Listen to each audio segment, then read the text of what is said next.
Once upon a time, when people couldn't explain why things happened, they figured one of the gods did it. What about today? Do people point to things that science cannot yet explain as evidence for God? Yes, according to atheist Richard Dawkins. Christians eagerly seek a gap in present-day knowledge or understanding. If an apparent gap is found, it is assumed that God, by default, must fill it. Gaps shrink as science advances, and God is threatened with eventually having nothing to do and nowhere to hide. Is this accurate? Do Christians worship a God of the gaps?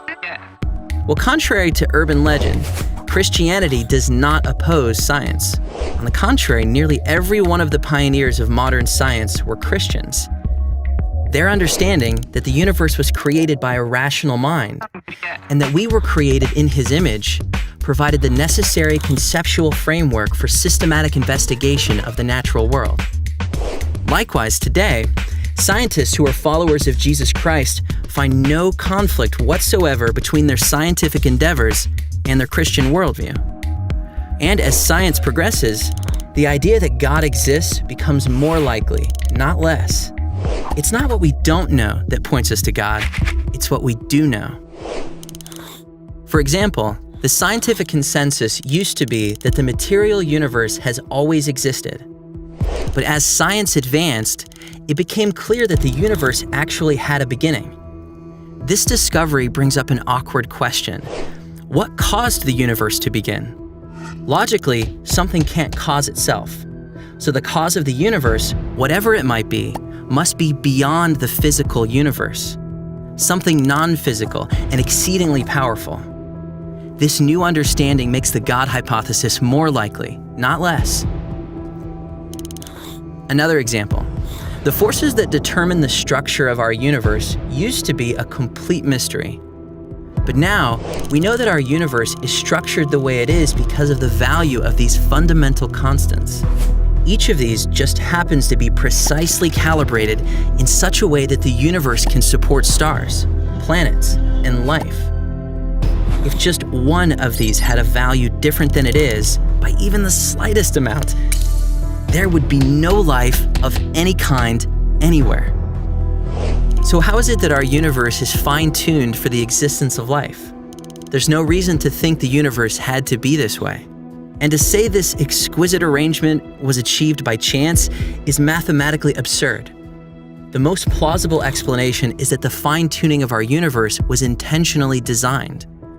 In an effort to avoid this conclusion, some imagine that our universe is just one of an infinity of randomly ordered universes.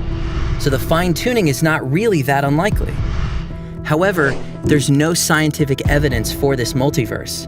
It's a theory that can't be tested, and the multiverse itself would require fine-tuning.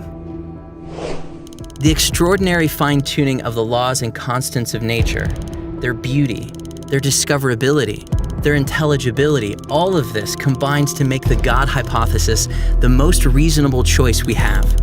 All other theories fall short. And a third example. Genetics used to be a large gap in our scientific understanding. But now, we know that human DNA contains an unbelievably vast amount of organized information. This digitally encoded information is best understood as computer code containing commands that are essentially blueprints for building living things. We also know that information is generated by minds. It seems logical then to conclude that the information contained in DNA was generated by a mind. Once again, an entirely scientific conclusion supports the case for God. It's not that gaps in our knowledge are filled with God did it. On the contrary, it's what we know that presents a powerful case for the existence of God. And as science advances, that case becomes increasingly unavoidable. The Christian worldview embraces the life of the mind and powerfully motivates scientific inquiry. The more scientists discover about our magnificent universe, the more we are blown away by the mind behind it all.